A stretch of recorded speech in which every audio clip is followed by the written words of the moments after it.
अस्सलाम वालेकुम दोस्तों। आज मैंने एक नज़म लिखी है उन दोस्तों के लिए जो अपनी बेगम से बहुत प्यार करते हैं।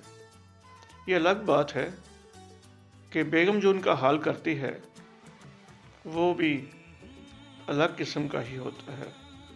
ये तकरीबन तमाम घरों में एक जैसी ही स्टोरी है, तो मेरे जहन में ये ख्याल आया कि मैं इस पर भी चंद लाइनें लिखूं। तो पिछले हफ्ते तौणी मैनू लाई सी, डॉक्टर कोलों जाके पट्टी मैं कराई सी। डॉक्टर मैनू पुछया ए नील किन्ने पाए नी, मैं कुछ भी ना दसिया ते बस कीता हाय नी। घर आके तेरे कोलों माफ़ी मैं मंगी सी, कसूर सारा मेरा सी, तू बड़ी चंगी सी। आख्या ना हुण कदी दिल तेरा तोड़ां दा, तेनू खुश करन दे बहाने मैं लोड़ां दा। बहन बई माँ बाप सब छड़ देवां दा, दिल विचों इन्हां दा ख्याल कढ़ देवां दा।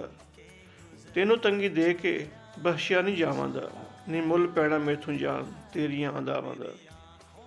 रंग तेरा गोरा चिट्टा गल्लां सूइयां लाल ने, अनमोल तेरा हासा तेरे नखरे कमाल ने।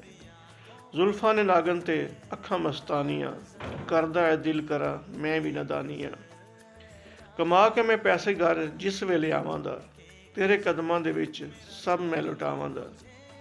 बर्तन भी मांजां दा ते कपड़े भी धोवां दा, तेरे एक इशारे ते रैडी मैं खलोवां दा। आटा भी मैं गुन्नां दा ते रोटी भी पकावां दा, अपने हत्थी जान मेरी तेनू मैं खवावां दा। तू चले जिन्हां राहां ते अखां मैं विछावां दा, दुनिया ते प्यार दी मैं मिसाल इक बनावां दा। हत्थ जोड़ जोड़ के माफिया मैं मंगां दा, जिधरों तू कवें दी मैं उधरों नहीं लंघां दा। घर आवां लेट ते तू जुत्ती ला लैनी है, कदमां दे विच मैनू तू बिठा लैनी है। पुलिस वांगू करनी है फिर तफ्तीश तू, जे मंगा माफ़ी ते मंगनी है फीस तू।